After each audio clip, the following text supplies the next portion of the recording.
¿Quieres conocer más de tus impuestos? ¿Saber de tus derechos como contribuyente? Sintonízate en Frecuencia Fiscal, un programa de análisis, difusión e investigación. ¿Eres emprendedor, estudiante o empresario? Frecuencia Fiscal es para ti. Te invitamos a ser parte de esta nueva cultura en los impuestos. ¡Comenzamos! Hola, ¿qué tal? Les saluda el contador público Luis Alberto Padrón en una emisión más de su programa Frecuencia Fiscal. Les recordamos nuestros datos de contacto, nuestro correo electrónico dudas@frecuenciafiscal.com.mx, y hoy vamos a estar hablando del tema de las plataformas digitales y toda la complejidad que esto conlleva, para la cual, bueno, pues saludamos a nuestro compañero Mario Cedillo. Hola, ¿qué tal, Luis? Buenas tardes a todos los que nos escuchan, y pues bueno, un tema calientito porque tiene apenas un par de meses esto en función, y todavía hay muchísimas dudas. Y bueno, pues tenemos a Gustavo Leal como un colaborador invitado de manera especial. Él es el titular de la plataforma fiscalia.com.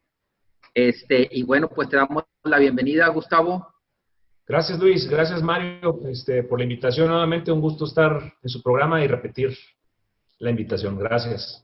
A ver, bueno, pues este tema de plataformas digitales parecería que era un tema menor, pero al momento de llevarlo a la práctica, Mario, Gustavo, bueno, pues vemos que hay una serie de complejidades que ni la autoridad tenía contemplado. En el ejercicio profesional, al llevar a la práctica esto, ¿qué es lo que ustedes han observado, Gustavo, en el tema, sobre todo a través de tu plataforma, que ahí convergen pues demasiados comentarios, demasiadas quejas, demasiados problemas sistémicos, si le podemos hablar de este tema de las plataformas digitales, que para ubicar a la gente, bueno, pues es lo que está pues impactando a las personas físicas que venden a través de plataformas como puede ser Uber, Didi, Amazon, etcétera, y que no tenían contemplado, bueno, pues esas cargas adicionales desde el punto de vista financiero. Sí, bueno, fíjate, qué bueno que tocas ese punto de la carga financiera, porque hay dos temas que no se previeron en la reforma y que a través de reglas misceláneas, digamos que más o menos dan alguna solución, pero es importante tenerlas presentes porque afectan precisamente en la operación diaria y en el flujo efectivo, en consecuencia en el capital de trabajo. Entonces, uno de esos puntos es que originalmente se previó una tasa de retención mensual. Es decir, ¿qué es esto? Es decir, sobre un monto de ingresos mensuales, sobre ese monto se iba a efectuar una retención.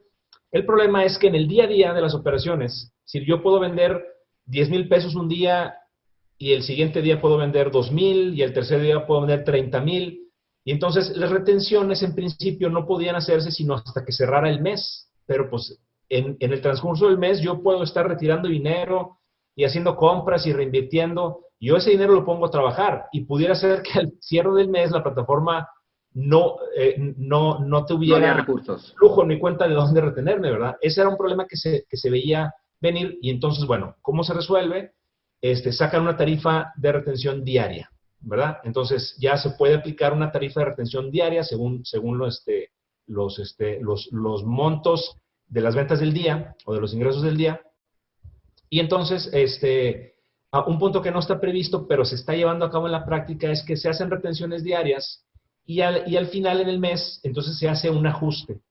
Ahora sí, los ingresos del mes, aplican la tarifa mensual y comparan contra lo que se retuvo durante los días y se hace un ajuste. Este ajuste no está previsto como tal en ley, pero digamos que es una consecuencia hasta cierto punto natural de la misma dinámica.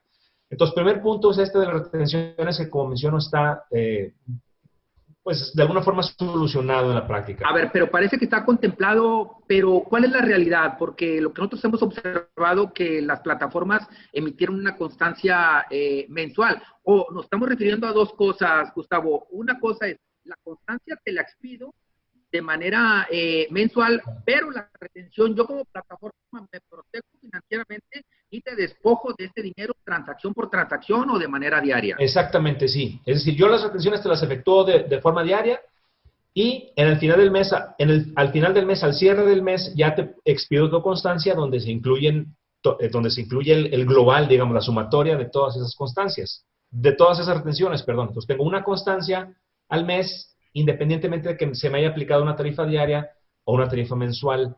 Aquí depende mucho de la dinámica de la plataforma. Por ejemplo, una plataforma de comercial como Amazon, donde las ventas son diarias, pues ahí sí conviene aplicar una retención diaria.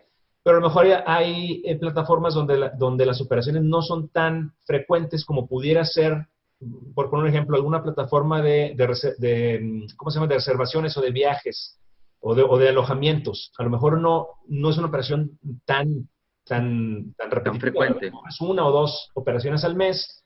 Entonces, bueno, ahí se presta más para hacer alguna retención mensual. Entonces, depende mucho, para aclarar este punto y que no se queden con la idea de que me afectó en la retención diaria, depende de la plataforma, depende de su naturaleza, de sus parámetros de operación.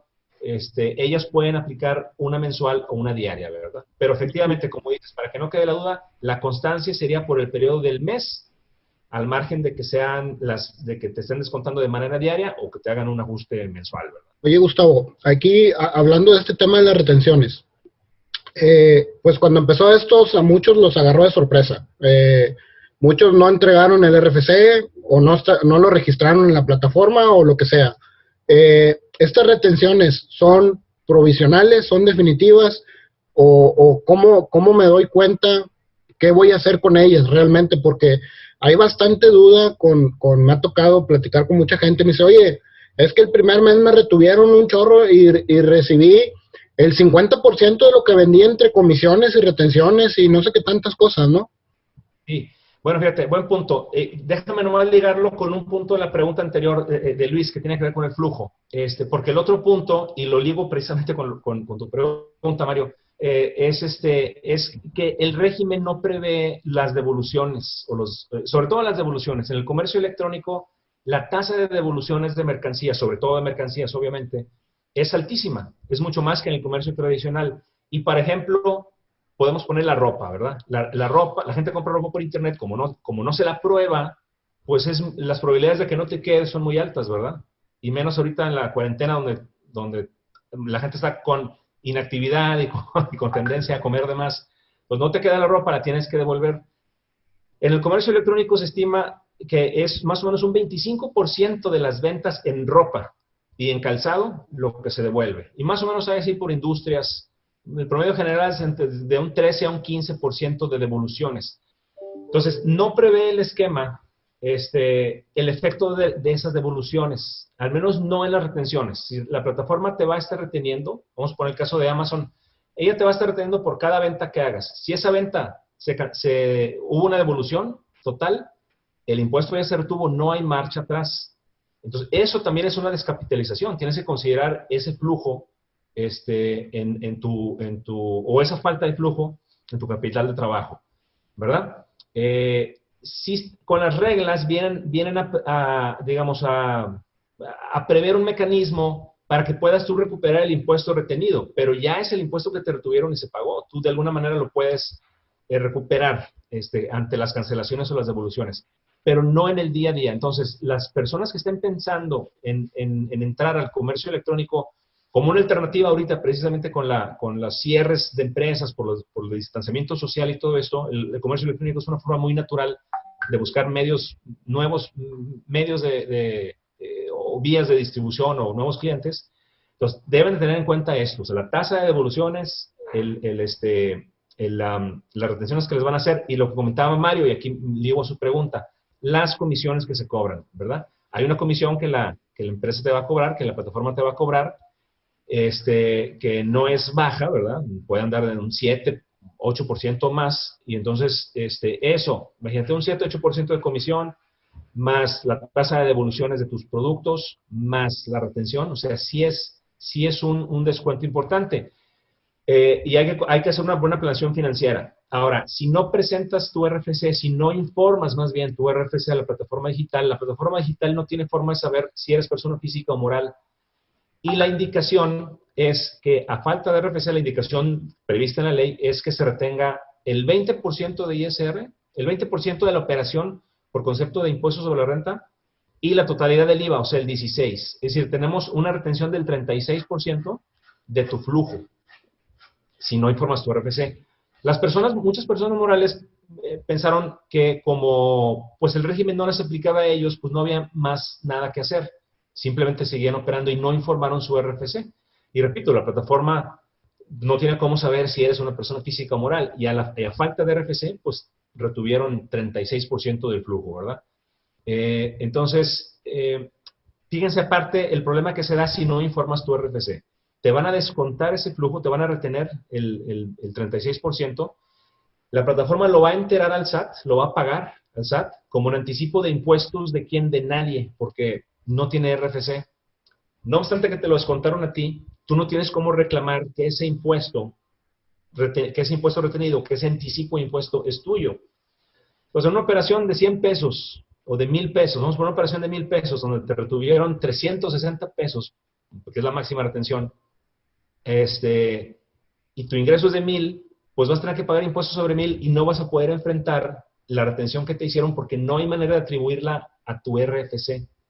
Entonces, fíjense las implicaciones, o sea, las implicaciones financieras son muy fuertes, o sea, puede llegar a ser entre eso y comisiones y más del 50%, como bien decías ahorita, Luis, que alguien decía... Sí, fíjate que esto último que refieres, Gustavo, es un tema bastante complejo y nosotros estamos viendo casos reales donde personas morales que, por ejemplo, la plataforma Amazon, donde finalmente quien factura, pues es quien oferta el producto. Es decir, Amazon ya sabía el RFC de esta persona moral, pero por algunas circunstancias se da por no aludida y efectivamente retiene el 20% de ISR, retiene el 16% del IVA, pero al final del día este dinero se va a la basura por parte de la empresa, porque fiscalmente esa transacción que tú hablabas ahorita de 1,000 pesos, pues la tiene que acumular otra vez la persona moral y nuevamente tendrá que pagar el IVA del 16 más el 30% de ISR, que te da una gran sumatoria cercana al 82%, que es la locura. Estás en zona de pérdidas. Entonces, queda una alerta ahí para las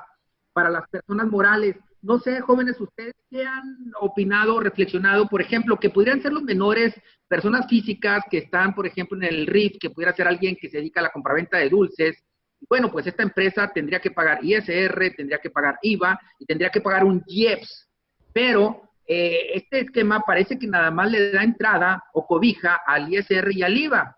Entonces, respecto del IEPS, no queda pronunciado, pareciera que queda ahí como un tema incómodo para la autoridad, o dice, yo no recaudo, pero ¿cuál sería la respuesta para esos contribuyentes? Porque, pues si bien la persona física se tendría que pronunciar por quedarse en el régimen de pagos provisionales o en el de impuesto definitivo respecto de ISR e IVA, pero ¿qué pasa respecto de IEPS? Esa es la pregunta a contestar, ¿no? Claro, sí, definitivamente, o sea, el régimen solamente contempla IVA e ISR. Entonces, el IEPS no entra en este esquema y, en consecuencia, el IEPS se tendría que seguir declarando y cumpliendo las obligaciones como correspondan en el régimen en el que estás, que en este caso sería el régimen de actividades empresariales y profesionales, porque ahorita a lo mejor lo tocamos más adelante, pero en el RIF ya no se puede tributar. Estando en plataformas digitales ya no puedes tributar en el RIF. Entonces, tendrías que calcular tu IEPS de manera normal, digámoslo, ¿verdad? De manera ordinaria y presentar tus declaraciones de impuestos. Y el IEPS no es el único caso. Tendremos, por ejemplo, en los casos de las plataformas de hospedaje, de alojamientos, tenemos el impuesto sobre hospedaje, que es estatal. Y en ese caso, por ejemplo, este tampoco entra en el régimen, ¿verdad? Los anfitriones que están ofertando sus propiedades para alojamientos, tienen que seguir cobrando el impuesto sobre hospedaje y seguirlo pagando al Estado en los mismos términos que siempre.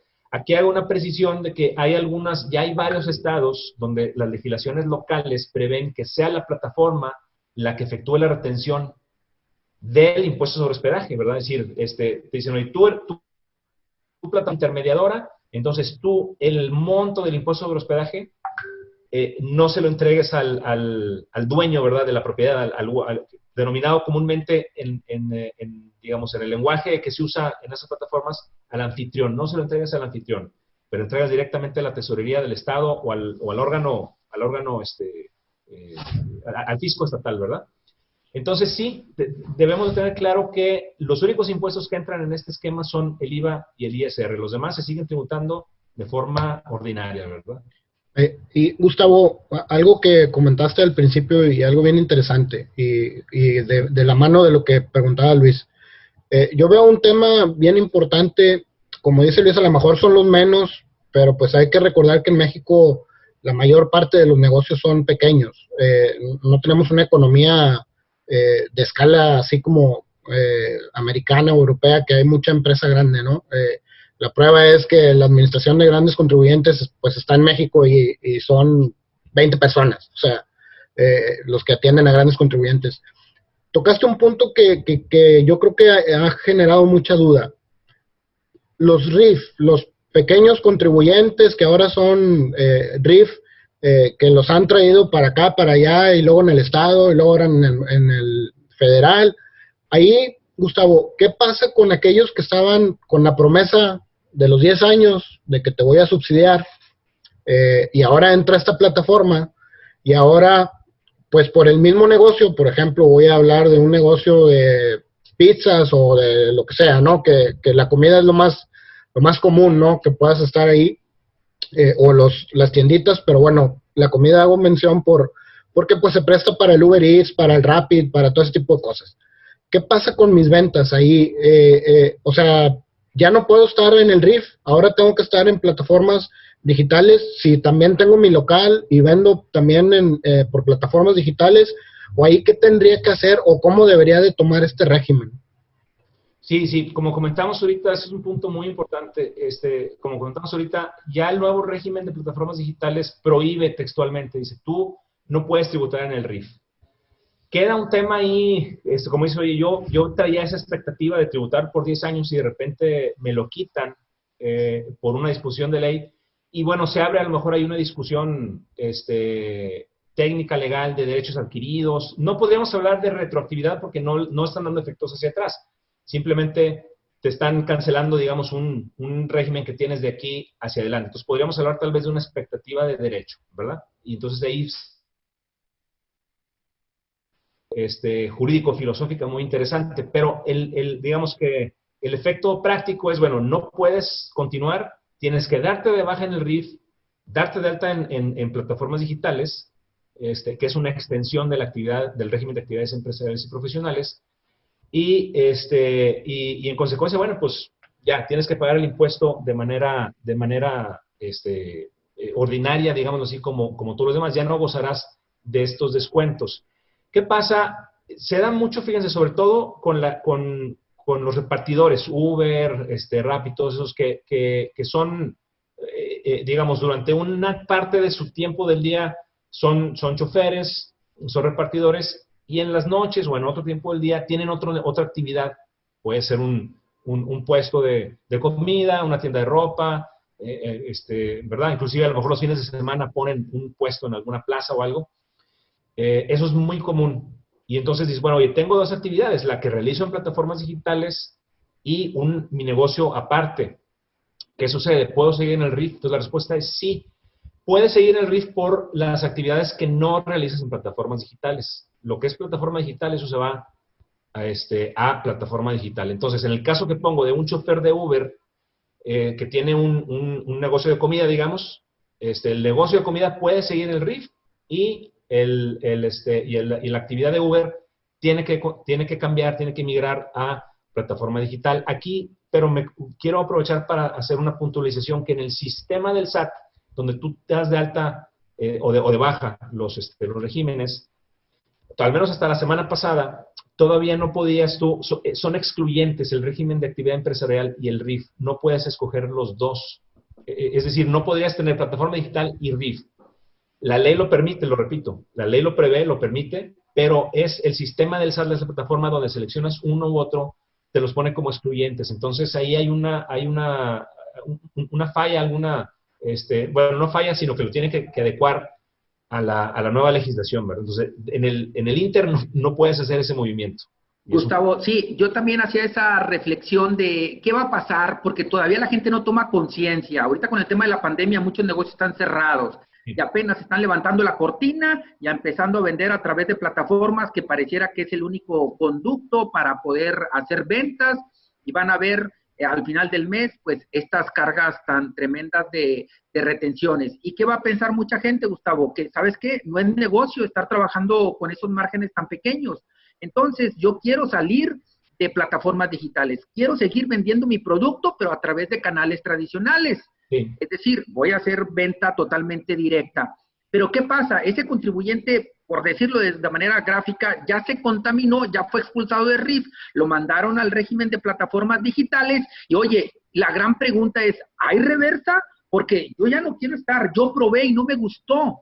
Entonces, ese es uno de los grandes problemas. Y otro de los problemas, Gustavo, Mario, es que pareciera que ISR no puedo ejercer una opción de permanecer en pagos provisionales o impuesto definitivo. Y para ahí va lo mismo. Pero en ningún apartado dice que yo tengo que ir en paquete. ¿Qué quiere decir? Que yo puedo analizar que para ISR me voy a pagos provisionales, porque de otra manera me castiga, por ejemplo, para deducciones anuales, gastos médicos, dentales, hospitalarios, estaría renunciando. Y yo no quiero renunciar porque tengo un salario y tengo unos intereses. Entonces, no quiero renunciar. Pero para IVA, fíjate que sí, me voy a través de impuestos definitivos. Pero, oh sorpresa, otra vez, la plataforma no te permite ejercer tu libre derecho a pagar como mejor te plazcan los impuestos. Entonces, esa es también parte de lo que tenemos que poner aquí en la mesa a analizar. Sí, totalmente. Hay muchas cosas que no están reflejadas en la plataforma del SAT. Es decir, como bien lo mencionas, yo en la ley en ninguna parte me dice que tiene que ser una opción conjunta de ISR e IVA definitivo. Yo estoy totalmente de acuerdo contigo. Yo podría escoger definitivos en IVA y en ISR provisionales o viceversa. Y no se puede, en la práctica no lo puedes llevar a cabo. Entonces, esas son de las cosas que hay que destacar para que la autoridad pues ponga atención en eso y pudiera hacer las adecuaciones correspondientes, ¿verdad? Bueno, pues recuerden que estamos en Frecuencia Fiscal, estamos con el invitado Gustavo Leal de la plataforma fiscalia.com y estamos abordando el tema de el impuesto a plataformas digitales y cómo impacta a las personas físicas. Mario, estamos ya en el último segmento del programa, algunos temas relevantes en práctica profesional que pudiéramos estar visualizando y que la autoridad pues prácticamente dejó afuera. Sí, algo bien importante que nada más lo mencionaste así muy rápido, Luis, Gustavo, no te permite deducciones esta declaración en la plataforma. Entras, quieres hacer tu declaración y vas bien puesto a decir, bueno, me voy a acreditar la retención, pero ¿qué pasa con los gastos? O sea, algo bien ilógico y fuera de toda ley. ¿Me dejas acreditarme el IVA en la misma declaración? Tengo IVA acreditable por gastos, pero no tengo deducciones. Ahí, ¿qué podemos hacer? ¿O qué voy a hacer en el anual? ¿O ya me voy a quedar así? Se vuelve a presentar el caso, el ejemplo que ponías, oye, en el día pues tengo una actividad y en la noche tengo otra.